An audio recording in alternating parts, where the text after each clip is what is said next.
அ வணக்கம் மோகன். அதாவது தென்காசி மாவட்டம் என்று பார்த்தால் முழுக்க முழுக்க விவசாயத்தை சேர்ந்த மாவட்டமாக திகழ்ந்து வருகிறது.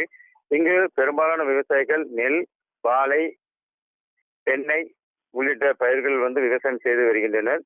மேலும் பல்வேறு விவசாயிகள் பூக்கள் விளைச்சலுக்கு முக்கியமாக ஆர்வம் காட்டி வருகின்றனர். அதாவது சிவபுரம், கிளப்பவூர், சுரண்டை, ஆய்க்குடி உள்ளிட்ட பல்வேறு பகுதிகளில் ஒரு சுமார் ஆயிரக்கணக்கான பூ விவசாயிகள் மல்லிகைப்பூ, பிச்சிப்பூ, கனகாம்பூ, ரோஜாப்பூ உள்ளிட்ட பல்வேறு வகையான பூக்களை இந்த பகுதியில் உற்பத்தி செய்து சங்கரங்கோவில், சிவகாமிபுரம், தென்காசி உள்ளிட்ட மலர் சந்தைகளுக்கு அவர்கள் விற்பனைக்கு கொண்டு செல்வார்கள்.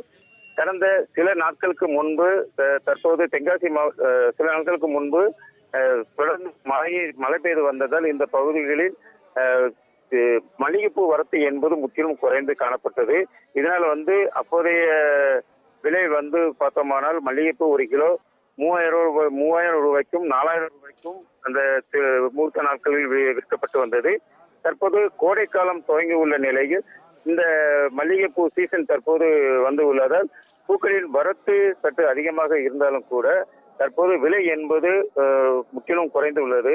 அதாவது ஒரு கிலோ 300 ரூபாய்க்கும் 350 ரூபாய்க்கும், அதே போல் கனகாமரம் பூ 800 ரூபாய்க்கும், பிச்சிப்பூ 900 ரூபாய்க்கும் விற்பனை செய்யப்படுகிறது. மேலும் இந்த பகுதிகளில் பண்டிகை நாட்கள் மற்றும் முகூர்த்த நாட்கள் இல்லாததால் தற்போது இந்த விலை குறைவு என்று விவசாயிகளும் வியாபாரிகளும் தெரிவிக்கின்றனர். மேலும் வரக்கூடிய நாட்களில் இந்த முகூர்த்த நாட்கள் இருந்தால் மட்டுமே இந்த பூக்களின் விலை உயரும் என எதிர்பார்க்கப்படுகிறது. மேலும் அதே போல் தற்போது தென்காசி மாவட்டத்தில் கோடை வெயிலின் தாக்கமாக மக்கள் தங்களது இந்த வெயிலின் தாக்கத்திலிருந்து தற்காத்துக் கொள்வதற்காக இளநீர், கரும்புச்சாறு, கரும்பு ஜூஸ் உள்ளிட்ட பல்வேறு பானங்களை உண்ணி தங்களை தற்காத்துக் கொண்டு வருகின்றனர். இந்த நிலையில் எலுமிச்சம்பழம் ஜூஸ் என்பது மாவட்டத்தில் பல்வேறு பகுதிகளில், அதாவது சாலை ஓரங்களில் இருக்கக்கூடிய இந்த கரும்புச்சாறு, அதே எலுமிச்சை ஜூஸ் உள்ளிட்ட கடைகளை வைத்து அவர்கள் வாழ்வாதாரத்தை கழித்துக் கொண்டு வருகின்றனர். இந்த நிலையில் சங்கரங்கோயில், புளியங்குடி, பவுர் சத்திரம் சந்தைகளில் இன்று பிரதான விவசாயிகள் எலுமிச்சம்பழம் சாகுபடி செய்து வருகின்றனர்.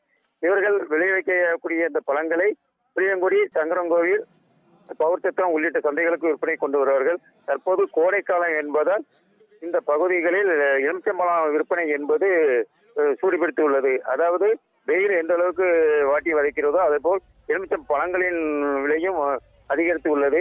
ஒரு கிலோ தற்போது 160 ரூபாய் முதல் விற்பனை செய்யப்படுகிறது. இந்த பகுதியில் உள்ள மார்க்கெட்டுகளில் ஏலம் மூலம் விற்பனை செய்யப்படுகிறது. அதாவது மாவட்டத்தில் உள்ள பல்வேறு பகுதியிலிருந்து வரக்கூடிய வியாபாரிகளும், கேரளாவிலிருந்து வரக்கூடிய வியாபாரிகளும் இந்த பழங்களை ஆர்வமுடன் வாங்கி செல்கின்றனர். சில தினங்களுக்கு முன்பு 30 ரூபாய், 40 ரூபாய், 50 ரூபாய்க்கு விற்பனை செய்யப்பட்டு வந்த ஒரு கிலோ எலுமிச்சம்பழம் தற்போது 160 ரூபாய். இன்னும் வரக்கூடிய வெயில் காலம் என்பது அக்னி நட்சத்திரம் இன்னும் ஒரு 2 நாளில் தொடங்க உள்ளதால் இன்னும் வெயிலின் தாக்கம் அதிகரிக்கக்கூடும் என்பதால் இந்த எலுமிச்சம்பழங்கள் விற்பனையும் அதிகரிக்கும் என விவசாயிகள் தெரிவிக்கின்றனர். இவ்வளவு நாள் நஷ்டத்தை சந்தித்து வந்த எலுமிச்சம்பழ விவசாயிகள் தற்போது அவருக்கு நல்ல விலை கிடைக்கிறதாக வியாபாரிகள் தெரிவிக்கின்றனர். மேலும் வரக்கூடிய காலங்களில் இந்த விலையேற்றம் என்பது அவர்களுக்கு மகிழ்ச்சிகரமானவருக்கு இருக்கும் என தெரிவிக்கின்றனர். அதே போல் பூக்களின் விலையும் வரக்கூடிய மூத்த நாட்கள் இருந்தால் மட்டுமே பூக்களின் விலை உயரும் என வியாபாரிகள் தெரிவிக்கின்றனர். மோகன்.